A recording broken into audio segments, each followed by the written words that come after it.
9, 12, 10, 28, 2, 23. This is Deep State Radio. Hello and welcome to the podcast. I'm David Rothkopf. I'm your host, and we're having one of those conversations I always look forward to with our friend Jeff Sonnenfeld, who is one of the great bright lights, not just of Yale University School of Management, but of the entire sort of academic world, looking at the business community and the intersections with international issues and domestic political issues. And earlier this week, Jeff had a column in Time magazine about the fact that the business community was pretty okay with Donald Trump's pick for Treasury Secretary. And I thought, well, that's a positive sign. We want all the stabilizing signs we can get. And of course, you know, within 24 hours of the article's appearance, the Treasury Secretary nominee, Mr. Besant, is I guess how you'd say it, said, "I love tariffs. They help build strong bodies in 12 ways." In other words, he started talking a slightly different line on this. So I thought I'd turn it over to you, Jeff, and talk about the thesis and whether you've rethought the thesis at all in the past couple of days. No, I'll tell you why not and that's a good softball pitch, David, because, and thanks for the invitation to rejoin you. I love these conversations. My frustration is at some point it gets unplugged and you turn out your lights and you leave me because I just wish we could keep. We're always here for you, Jeff. Is the context is who is he being compared to? If we have a clown show with him, he stands out. He towers among many of the other choices. Not all of them. Some of them, for what Donald Trump wants to do, are reasonable choices given his agenda. Some of them really fortify it. Some of them are huge detractors that are distractors at best. So if you have somebody like Robert Kennedy Jr., a classmate of mine in college, who apparently truly believes that drinking water determines people's gender and is suffering from brain worms and kills little bear cubs on the road to bring them back to eat them and then prop them up in Central Park with a change of heart, and is an anti-vaxxer. Is that something you learned in college? I used to actually row with him. We were oarsmen together, and I think we'd all, the other 7 of us in the boat and the racing show, would have tossed him in the water if we knew this was his trajectory. He wasn't quite like that then. He had other issues then, but this wasn't one of them we were aware of. And people actually felt sympathy and sorry for him back then, which I think may have had an effect on him. But having people as a contrast, like to him and Tulsi Gabbard, who is, repeating these Putin propaganda that is horrifying, that she's rivaling Tucker Carlson for who can snag Putin's language better without having to speak it in the original Russian, and then going to see Assad after as he was in the midst of slaughtering 500,000 people with chemical warfare, his own people, is you think, wow, these are the kind of choices we have. And that's before we get to, Pete Hespeth, and with putting aside the predatory issues that the Wall Street Journal has been so condemning of him on competence. He's not even, really led a platoon, let alone led the world's largest workforce, and that he's on this weird revenge streak. So compared to that, Scott Bessent is definitely the adult in the room. And again, on this issue of tariffs, is the way Bessent sees it, even with today's surprise announcement. I guess technically it was last night in a post that went out that Donald Trump said he was going to jump from the 10% all tariffs on all people, all times, all products, all countries. When it comes to Mexico and Canada, he was going to boost that to 25% and then add another 10% on for China and maybe go from 35 to 60%, 65%. That does seem pretty alarming. But what Besant still believes is that this is a cudgel, this is a negotiating tactic to get to something that Trump has in mind. Now, you could come back and say, okay, but what is that he has in mind? Nobody knows. Even Besant doesn't know. Because here we have an economy that in our lifetime, we've never seen a better economy. In our parents' lifetime, since the founding of the nation, we've never seen a stronger economy. 3 or 4 times it was about as strong, never stronger than this. And it's been since Bonanza was the #1 show on TV that we had unemployment this low at 4%. And the economic growth at 2.7% and inflation plummeting. It's that this is pretty encouraging, and the deficit cut by 2/3 and it tripled under Trump. This is a pretty good economy being handed. So we're wondering, what does he want to negotiate for? Because we're at full capacity here. We're at full employment. Well, I mean, a couple of reactions to that. Then the next question, and one reaction is he says he wants to do this as leverage to get them to stop trafficking in fentanyl across from Mexicans and also the Chinese, to stop having illegals come across our borders. It's like he has only one tool. The problem is the tool is a blunt instrument that doesn't actually work. And when you make threats like this, it's like holding a gun to your own head and saying, stop or I'll shoot. Because, the last thing you need is inflation in this country, job losses in this country, retaliatory tariffs from these other countries. And as it happens, as you're going to start with tariffs, of course, Mexico, Canada, and China are our number 1, 2, and 3 trading partners. So, these are the tariffs that will do the most damage fastest. And so, I hope Scott Bessent's right.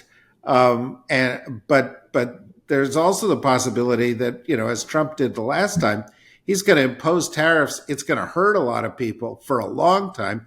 And in the case of the last set of tariffs he did, and not only did it alienate agriculture in the Midwest, but it got the Chinese to start buying from Argentina and Brazil, and a pattern which they continue to this day, because why deal with crazy Americans? No, absolutely. And you add to that, Trudeau is certainly confused in Canada. Prime Minister Trudeau and President Sheinbaum, who's brand new in Mexico, was left-leaning but very reasonable to work with, as her predecessor was far more reasonable than many business leaders thought. And there were some exceptions, but they were trying to live by a lot of the guidelines in the USMCA that was a replacement for NAFTA. And it's so a lot of the corporations that had brought business back, like General Motors in particular, from Asia to Mexico under these guidelines, are now being punished. So I think Mary Barr at General Motors has got to be pretty confused as to why we're hitting Mexico so hard. I think there are about, of the 4 million vehicles or so that GM produces in Mexico, about 2 million of them come into the U.S. market. And that was the plan all along, to bring this back to North America under the label of friendshoring. I guess that's not good enough anymore. But I think some of these business leaders and some world leaders are being caught a little confused by a time warp, by what that means. And you're right that the concern over immigration, of course, is an issue when you take a look at undocumented illegal immigrants.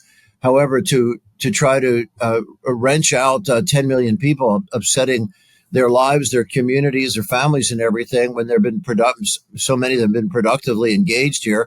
And we need these agricultural and construction workers when unemployment is at 4.2%, they're not displacing anybody's jobs. So it's going to be quite inflationary to figure out how we're going to pay anybody to do the jobs where those disappear.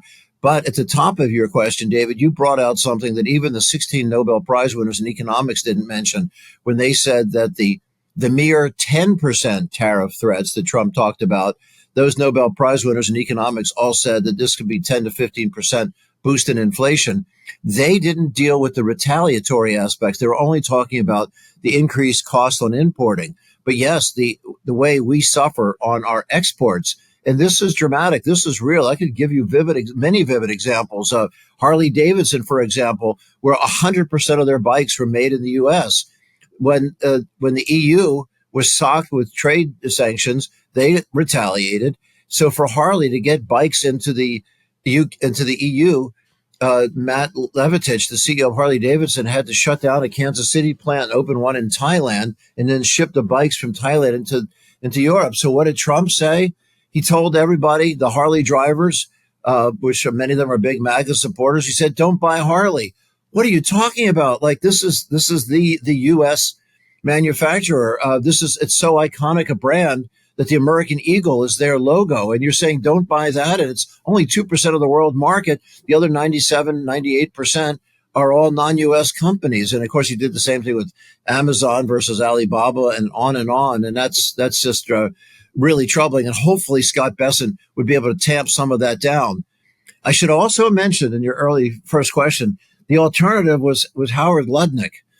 And I don't have enough attorneys working with me right now to explain why Howard Lutnick would be disastrous in that role. But he is, mildly put, a bull in a china shop with the bravado and bellicosity that if he went in there, I don't think most people in finance, let alone the business community, sees him as a reasonable person that's easy to work with. I think he, in fact, wants to be the major voice on these tariffs. Rather than Scott Bessent, he wants the special trade rep to report into him. That's I don't know what will happen on that front. It had been a direct report historically since the Congress created that position, a direct report to the President of the United States, as you know, David. And that I don't know that you could just wave a wand and have it report into Treasury, have it report into Commerce, so he doesn't just have to worry about the National Weather Service and tea sampling. I think authentication of tea happens through Commerce, of course, and the census, but I guess he wants more to do. Yeah. Well, the Commerce Department, I used to work, as you know, in the Commerce Department, and the Commerce Department back then was an amalgam of different agencies without much, impact on the economy, no matter what we thought of ourselves.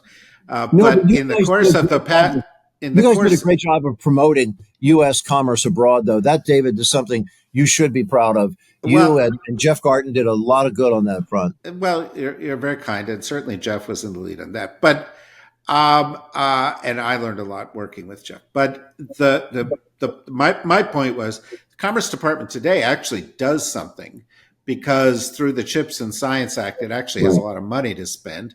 And in terms of controlling the trade in sensitive technologies, it has a super important role to play. So it's a much more powerful job. But he can't just change it over. The USTR's office, actually by act of Congress, is in the executive office of the president. It's not a separate cabinet department. It's part of the president's office. That would require the Congress to change that. But you were talking about the USMCA. What crazy president got the USMCA passed? Who was that maniac? I know. It's the same guy, obviously. And he wasn't so crazy to try to look for some adjustments. There are a lot of things that, of course, e-commerce wasn't what it was. There were an awful lot of areas that were left on the cutting room floor at the time that NAFTA was put together. In the Clinton years, so it needed to be revised. But there's something else going on. There is that President Trump just doesn't like collective action. He likes to, if you haven't noticed, likes to start fights. And Canada versus Mexico he enjoys that one. Germany versus France, and trying to erode coalitions in the EU. He doesn't like NATO.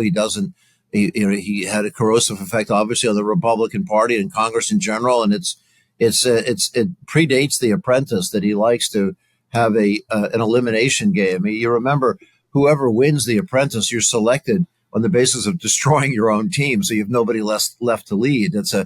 As I said in the Wall Street Journal when I was reviewing each episode back in 2004, the first season, it was like a musical chairs game in a Hooters restaurant. It's a pretty destructive approach that he takes. He doesn't like collaboration, because what happens with collaboration is that's how you take down a bully. And that's how the Republicans, finding their backbone for a few minutes last week, got rid of Matt Gaetz as the Attorney General nominee. The core point, though, that sort of drew me to your column is, needless to say, as you may have guessed, I was not a Trump supporter, and I think that, really? it's a shock. Headline.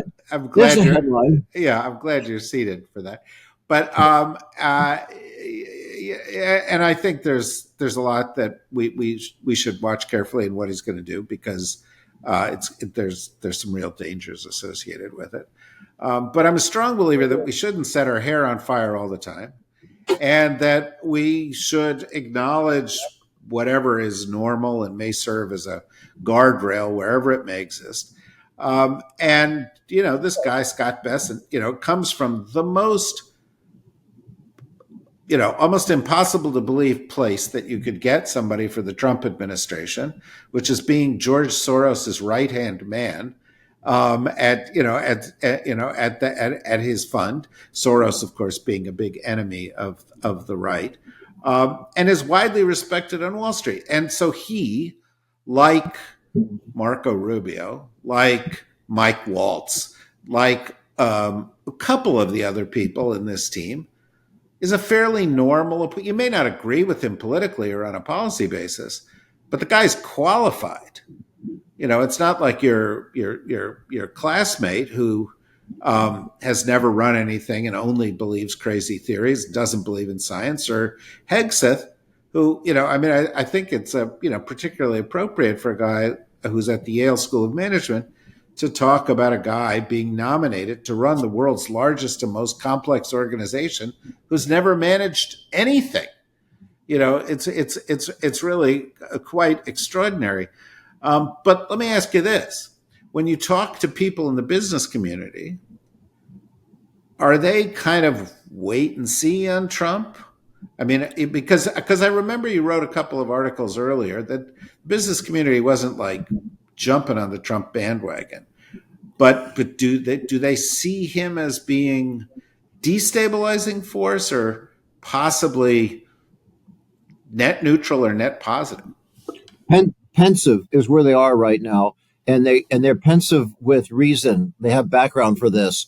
Is virtually no major business leaders supported Donald Trump in 2016. Only 2 did in 2020, and until Elon Musk parachuted in, none of the top the Fortune 100 CEOs, zero, supported Donald Trump in 2024.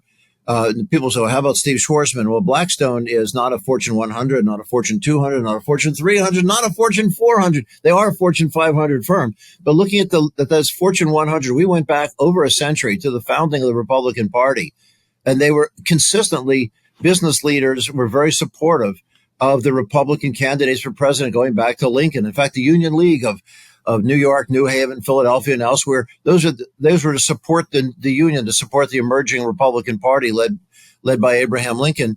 Is that it was half of that top business leadership, vocally and financially, was supporting the Republicans. There were quiet supporters in the Democrats, as Tom Watson of IBM, or Irving Shapiro of DuPont, and Averell Harriman and things were supporters of the Democrats, but they weren't waving banners as much.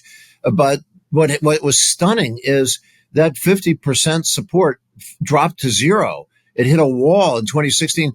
And in early January 2017, as Trump told me, I got to know him reasonably well after being this early critic of The Apprentice. It's a long story, but we kind of buried the hatchet. He was bragging to me that I brought him to the Waldorf from one of our CEO summits, and the major business leaders, most of whom are still in office today, said if he walks in the door here at that program, we're walking out. And yet he walked in and they walked out. And then he told me in January 2017, well, Jeff, they're all coming by now. I thought, I wonder why that is. They thought they'd give him a chance again. But right away, he started the same divide and conquer. They couldn't believe it. I mean, I have the emails. I shouldn't say this, but since we're just among friends here, the CEOs of Lockheed and Boeing were completely weirded out that over chocolate cake in Mar-a-Lago, they're there debating some of the most sensitive security issues of defense contractors. Same thing with Merck and Johnson & Johnson and Pfizer set up in these battles with one another, and Ford and GM and things. Is they hated that divide and conquer. But when we got to August of 2017 and Ken Frazier of Merck decided, I've had it. After Charlottesville, I'm not going to be a photo op anymore. So that the business advisory councils that they created when Ken Frazier of Merck walked out, it started a mass exodus. The first time in American history, the business community walked away from a call to action by the commander in chief, and they have never come back. So now they're looking curious. They're pensive. There are things that the reason is, some of them may be out of style and personal values or patriotism. Some of them out of enlightened self-interest. They're not isolationist. They believe that we have interdependencies around the world. They're not in that an aggressive imperialist like Putin destabilizes everything in the world that we stand for, from sovereign legal systems to a global economy. They also are not protectionist. They believe that in the flow of some degree of comparative advantage and trade, and they're also not xenophobic. They believe in immigration, that half of the Fortune 500 today are either led by immigrants, or the CEOs are first generation, and of companies that are over new companies that are over $1 billion in valuation, and new tech companies, a third of them are created by immigrants. They're creating tens of millions of jobs. So this is why they haven't been supportive, and they're very worried, and they see the inflationary effect that is dangled by these taxes. And there are some deregulatory things that they like in the financial community. They're happy that there'll be some support there, but mainly, shockingly, the utilities and the extractive industries, oil and gas, were on the same side as the environmentalists in support of the Clean Air Act. They've already invested the money in it, and they all got sued together from the old Trump administration, Trump 1.0, for colluding in the public interest to try to support the Clean Air Act. The automakers, the utilities, it was absurd. But so, I think there's an overstatement about the deregulatory impact. And more than anything else, they believe in the rule of law and not the law of rulers. And that's what really worries them. And they're on guard with this administration. What they know, what they finally learned, that it took them 6-8 months to learn, which the Republican Party still hasn't learned, is that, as Benjamin Franklin warned, if we don't hang together, we shall surely hang separately. So when Trump attacked Delta Airlines over a position they took in the Georgia election law, who came to their rescue to provide air cover? The CEOs of American Airlines and United. And that happened in beverages and pharma and everywhere else. It was amazing to see this kind of unity. And now they're ready for that. So that's what's different in Trump 2.0. The business community is pensive, but they're ready to be mutually supportive. Yeah, well, let me ask, we only have a limited amount of time, but let me ask one more question that sort of picks up on what you were talking about. And that is, there is a tendency, even among some pretty smart people, to just go Trump bad, and there's a reason for that. We've seen a lot of Trump, but of course, not all his policies are the same, and they need to be evaluated on a case by case basis. So his putting a bunch of people who don't know anything about science in charge of the health industry, and being in charge of regulating it, that poses a specific kind of a threat. The impulse is going to be to deregulate tech and AI in certain ways, because Peter Thiel and Elon Musk believe in that kind of thing. You'll get different kind of treatment. I think the Scott Bessent pick is a message that he wants to figure out a way to get along with Wall Street. There are some people in the U.S. who don't much like global trade. Companies that trade a lot won't like these tariffs. Do you see any pockets of support for Trump in the business community? Uh, there's some areas that Trump got it right. I think there are some members of the Obama administration that had undue influence in the Biden administration. John Kerry, to name one, my colleague here at Yale, that was too naive and trusting when it came to Iran. They had shut the spigot off on Iran oil and enforced the sanctions that the EU, especially the British, had helped us enforce. And Iran was circling the drain. There would have been no fund economically. There were no funds for Hezbollah, Houthis, and Hamas. That spigot was opened unwisely under Biden, and business community thinks that is really a shame. The destabilizing the Abraham Accords, which were so promising, that so many of the United States gives perhaps 5 times as much to what ultimately gets to Hamas through the UN than all the Arab Gulf Coast nations combined give. They give maybe $50 million total. They are not even remotely in support of Hamas and very leery of Gaza. The Abraham Accords were very promising. And as many Arab leaders were telling me when I went to Bahrain I was working with Jared Kushner, believe it or not, on the launch of these accords, is they said we're doing so much business globally and especially with Israel below the table's starting to lean over. The next generation's tired of this strife and warfare. We have to move past this. And they were looking at tens of billions of dollars going into Gaza for economic development, for training, for water desalination. Steve Schwarzman alone was working on a $10 billion super speed highway connecting Gaza and the West Bank. And there was so much that was coming along. And that's something that I think the Trump administration, the business community had promised, and they felt good about that. And I think there are some tariff issues that are problematic. China is still not a fair trader, and there are issues even, frankly, with the EU that for every vehicle we send from the U.S. into the EU, it's a 10% tariff. For everything they send here, it's only a 2% tariff. There's some justifications to work on, so it's not absolutely crazy. There's some pockets there.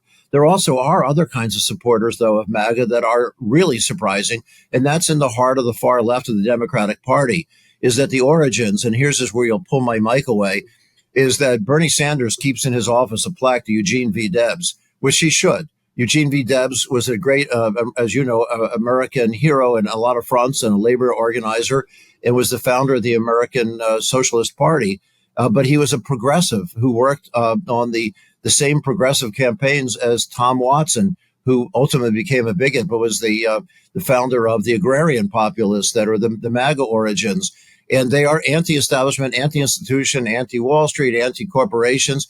And issues like antitrust policies and things like that is that AOC, Elizabeth Warren, Bernie Sanders not only support many of these policies, but in fact, they support some of the most controversial policies that the governor of Colorado, the very liberal governor of Colorado, came to the rapid support of JFK, which is bewildering. AOC came to the support of Matt Gaetz.